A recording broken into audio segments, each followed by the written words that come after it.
and welcome to BBC Sports Africa. I'm Janine Anthony, and for you, here's the menu this week.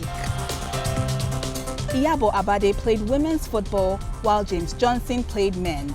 One and the same person. You know, Nigeria, we are still behind. That's just the truth. If the awareness is there on intersex or being a transgender person or whatever, would have been easier, but nobody cares. She had a lot to shout about as an athlete. Now all Tegla Lorupe wants is peace. I lost a relative because of conflicts. I've been affected. From east to west, where this Senegalese breakdancing team is turning heads, quite literally so, and feet too. Plus, we meet an Eswatini footballer with real, or should that be real dreams? And get the chance to pitch your wits against this week's hopeful to become our armchair expert.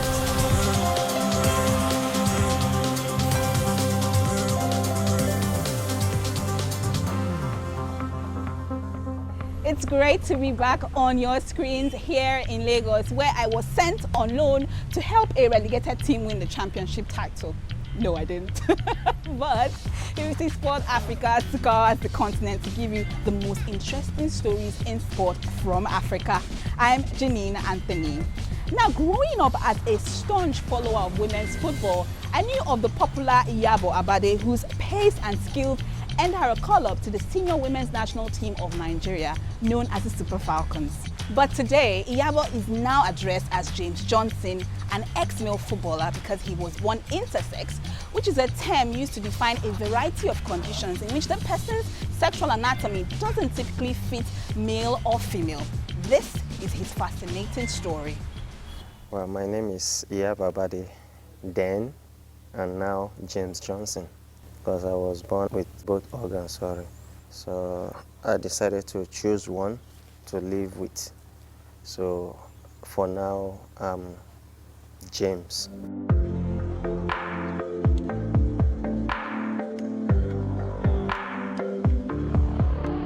I was playing in the Women League. You know, even when I was playing, some of them were like, you with me at the play, I play like man. Anyway, so they are confused. I noticed that other girls are far different from me.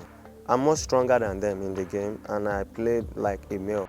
They have boobs and they menstruate. I don't menstruate and I don't have boobs, so I find it difficult to remain in the mix of most of them. At times, you see me, if I want to go and bait, I will have to wait till every other person will finish before I will not think of like, okay, it's my turn, let me just go and, so that people will not get to know what I'm carrying.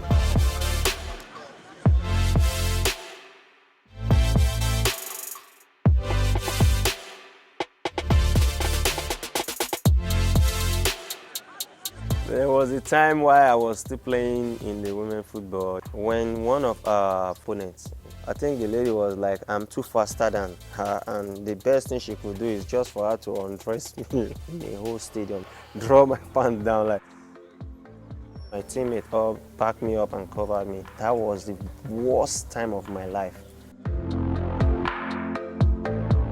In 1997-98, when I was called to the national team to prepare for the World Cup and the African Cup of Nations, you know, I wasn't that free with every other person, and I wouldn't want to like carry my situation of being both to go and embarrass the nation.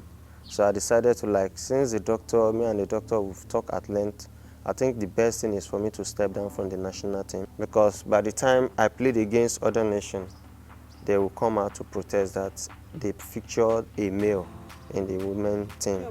And that was how my case was like blown to the Nigerian Football Federation as NFA then. After that, they had to like, okay, let's carry out medical checkup on him, either to accept me to play for the female or the male. I had the test done and it was 30 and 70. For the female hormones in me is 30%, while the male hormones is 70. I'm more male than female. That was how I was cut off from the national team totally.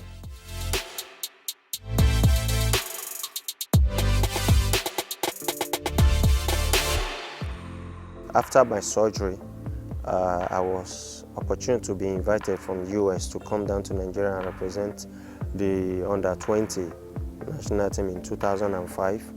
Coach Samson Siasia, he said why he invited me, because he knows that I'm a very good player in the world of women football, and he can, I can transfer everything into the male football also. So he gave me the opportunity to come to the national team to play for Nigeria.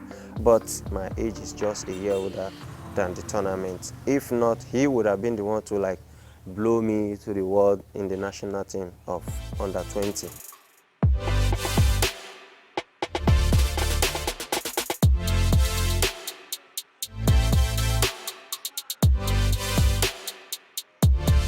I started having issue of discriminating of you are once in women football.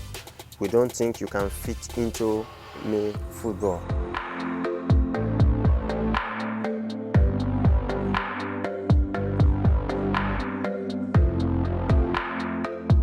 You know, Nigeria, we are still behind. That's just the truth.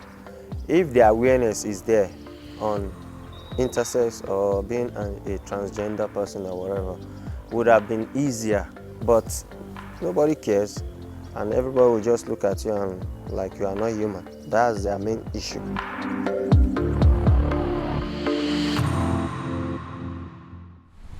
That is some journey, but it is very, very important for us to do justice to what has become hot topic in sports of late.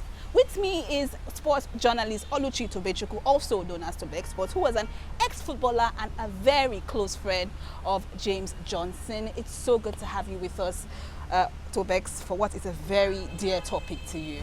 Thank you so much for having me. It is indeed dear to me. Now, when James made his transition back in the day, it was considered some sort of taboo. Take us through what led to his decision. Well, Iyabo Abade, as I choose to call him before he became James Johnson, was a fantastic player, you know, as a female football player. This is an individual that scored over 30 goals in 12 games. And of course, a whole lot of attention was actually beginning to set in. And we had fellow strikers that were indeed not too happy with what was happening. You know, she could do things with the ball that ordinarily a lady could not do. And when she got to the national team, there was a scene that happened then that called for questioning of where her gender, you know, should be. And that was the period, you know, she knew it was time, you know, to decide on the next step for her life.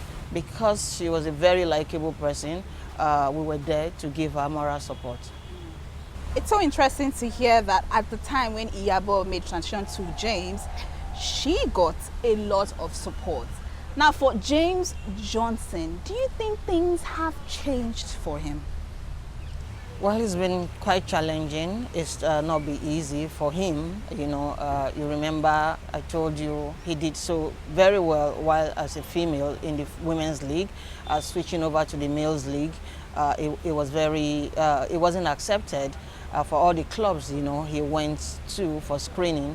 He did excellently well, but at the end of the day, he wasn't picked just for the singular reason, you know, that he had once featured in the Women's Premier League. Now, I know off air we talked about him for a bit, and you mentioned that he actually wants to be a coach. He's trying to venture into coaching. Do you think that society is ready to accept him and other people like him so that they could come out and brave the unfair criticisms they face?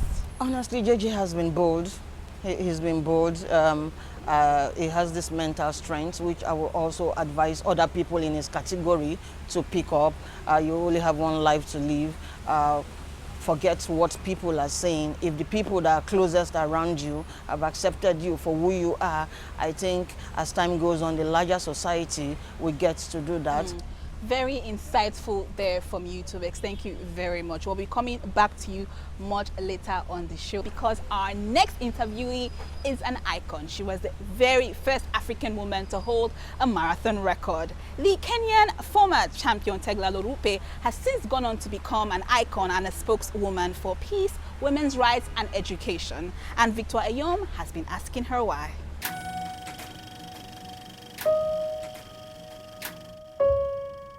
I used to run to school anyway, but I started competing with my brothers. My aim was to be better than boys. So that was my movement behind my success today as a runner. Following a brilliant career, including marathon world records and 3 half-marathon world champion titles, Teglalu Rupe now uses her fame and leadership to tackle social issues such as education, women's rights, and peace in conflict areas. She does it through her Peace Foundation, as a United Nations ambassador, and through several partnerships, including one with athletics governing body, the IAAF. Today, through running, I have 400 kids. That half of the kids that I'm supporting that through our Teglalu Rupe Peace Academy. So sports open a lot of doors for me. Can you tell us how important it was for you to give back after the end of your career and you decided to get involved in challenging areas?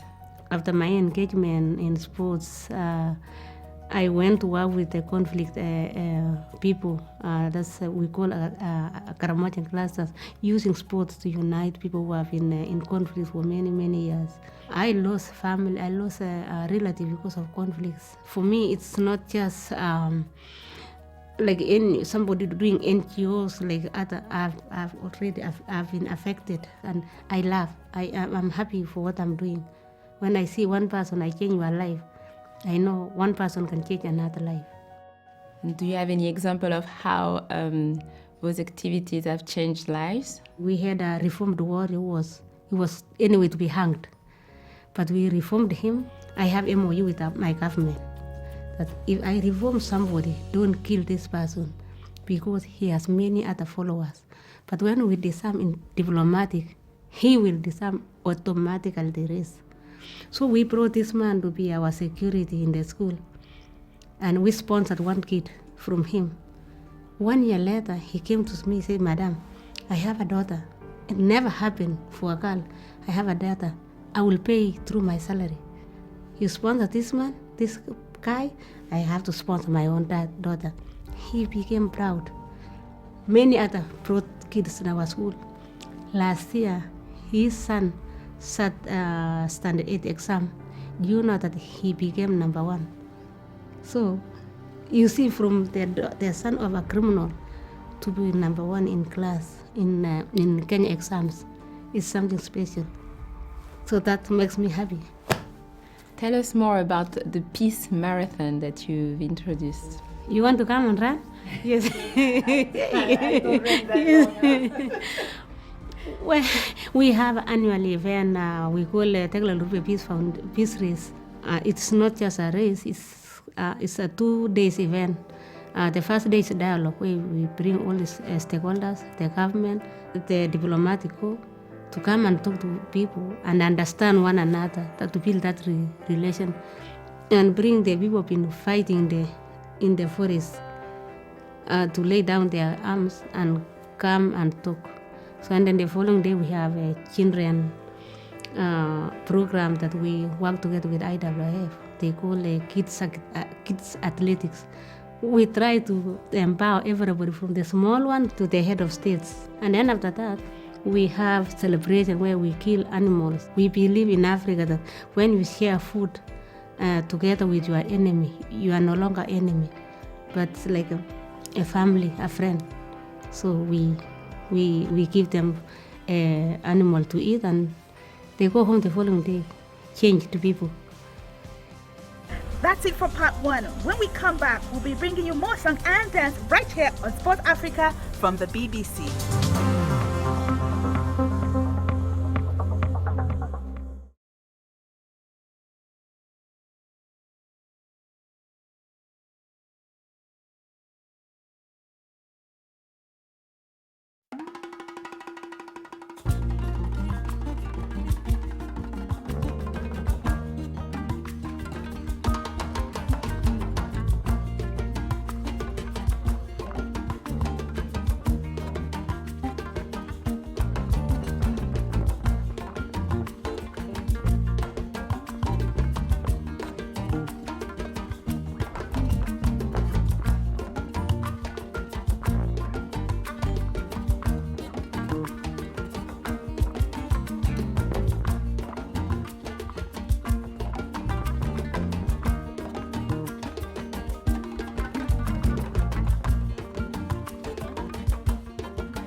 Welcome back to BBC Sport Africa. I'm Janine Anthony, and I have a confession to make. Back then, I was once a dancer on live TV, and even though my team didn't win the grand prize at the time, I'm known to be someone who, busts out her first dance move. I don't want to do too much and break your screen. But can you believe it that breakdancing and dance sports in general is slowly being recognized as a sport? Now, a young group of Senegalese are making their name in the world of breakdancing, or b-boying as it's called, by winning Best Video at the Battle of the Year in 2018 back in France. Now, although breakdancing or dance sports in general isn't deemed an Olympic sport, the group is very optimistic about their future and of breaking. Dancing comes from the heart. My name is Xavier, I'm 26 years old and I'm a dance teacher. I'm in the group Power Crew Senegal.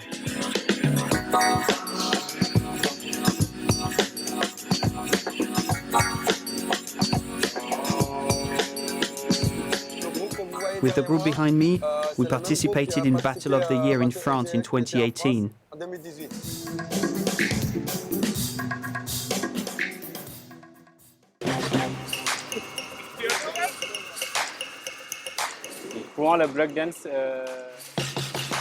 Breakdancing has helped me a lot to find out what I want from life. It is more than just a hobby for me, because the way you are in life is also the way you dance.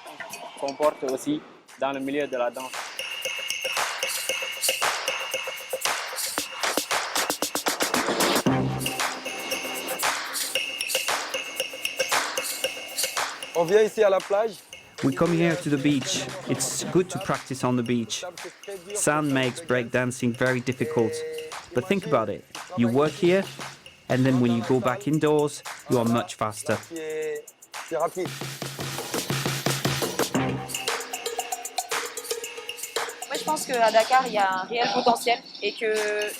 I believe there is a real potential in Dakar. I think the b-boys who train and practice this discipline belong to the Olympics. We don't know if the b-boying will be part of the Olympics. We will find out in December 2020, and I really hope that b-boying will be included.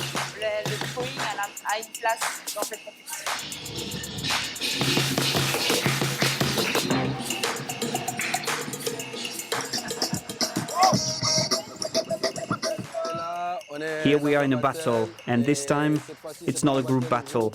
It's 1v1, face-to-face. This is why it's important to do battles. It helps you work on your solos for the next international battles. B-boy Bakari versus B-boy Angziz. To assess a battle, you've got to look at the musicality and the style. Musicality is the ability to dance on the rhythm.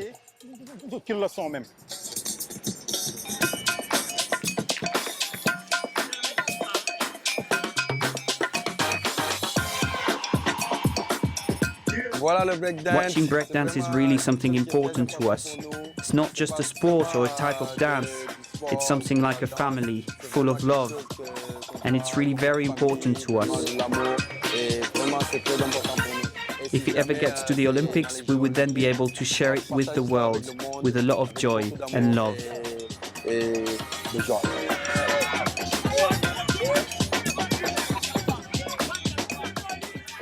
I'm back with my expert, Oluchi Tobechukwu, also known as Tobex Sport. Now, at the Youth Olympics in 2018 was the first time that dance sport was, introduced and incorporated as an Olympic event. Now, do you think break dancing or b-boying or dance sports in general would be a hit or a miss, with African audiences? I tell you, I'm super excited. This is one sport that Nigerians will embrace. Very easy once you know the basics. And pretty much Africans, really. I know that I look forward to a whole lot of medal hauls during the Olympics if this goes through.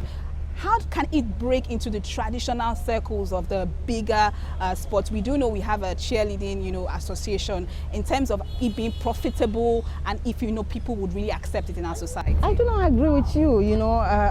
Dancing is not in isolation. You can't remove it from entertainment. It's basically the same thing. Entertainment is bigger than even sports. So it's something that the two, you just get to marry them, and it is very, very profitable, I must tell you. We have dancing competition. It's just introducing them into the bigger competitions. That is what we are looking at. Thank you so much for your thoughts, Vex. Thank you very much for being on the show.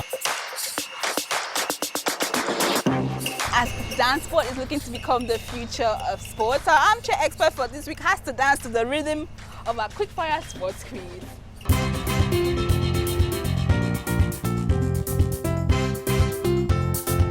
Hi, my name is Paul Enebeli.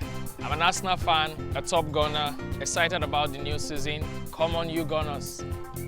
Well, my favorite sporting moment would be at the AFCON 2013, the Nations Cup, where our darling Super Eagles won. For me, it's still the biggest sporting moment. Okay, Paul, your time starts now. In rugby union, when the ball is dropped forward, it is called an obstruction, a line out, an advantage, or knock-on. Knock-on. Correct. Who won the 2019 French Open men's singles? Roger Federer. Rafa Nadal. Who are the current champions of the UEFA Nations League? Portugal. Correct. Naomi Osaka beat Serena Williams in the 2018 US Open final. What country does she represent? Japan. Correct. In snooker, the hole with a net where you aim the ball is known as what? Pass. The pocket. From what wood is a cricket bat traditionally made? Pass. Willow. Who has more European Champions titles, Chelsea or Nottingham Forest? Nottingham Forest. Correct. In what year were the first World Cup final decided on penalties? Pass. 1994. What is the furthest Paris Saint-Germain has progressed in the UEFA Champions League? A quarter-final. The semi-finals. And your time is up, Paul. You got 4 out of 9. How does that make you feel? Well, I feel like I could have done better, but then I tried. Oh, Paul, chin up. That was a good try. You got 4 out of 8, so well done.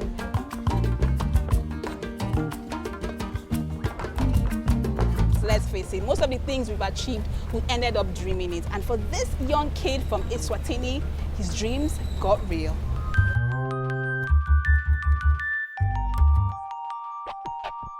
My name is Leon.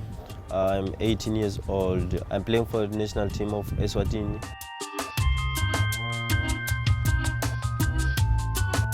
I started playing for the national team while I was young, at the age of 6, and I was playing for under 13, growing up till to under 22. Then this year I was selected to the senior team of Eswatini, and I play for the school team. I'm the captain of them. In the morning I go to school, then I have to go there for education, because education is the key. So after school I have to go for training. I love soccer so much because God gave me the talent and He gave me the heart to play. I think quick, because on the field of play you won't relax. Every time you have to think, here's the ball is with you, where I'm going to pass it. You have to move to open spaces. I play as an attacking midfielder, the midfielder who play in the next of the last midfielder, who is defensive midfielder. The great players, you know, it's Lionel Messi, Cristiano Ronaldo, but my best for me it's Cristiano Ronaldo. I want to be like him. I got a call up to go for trials to Real Madrid in Spain, so it was a great achievement for me. I was so afraid to go there, but nothing much I was supposed to do. I was there to play, and I trained there, but in the favor of the atmosphere, it was not on my side because it was very, very cold. So they said I must come back. It will be more hotter. My advice is that they have to work extra hard on their career, because if you're a soccer player, you have to stay disciplined to your opponents, to everyone, to your coaches, even at home. Anyone you pass by, you have to be disciplined to him.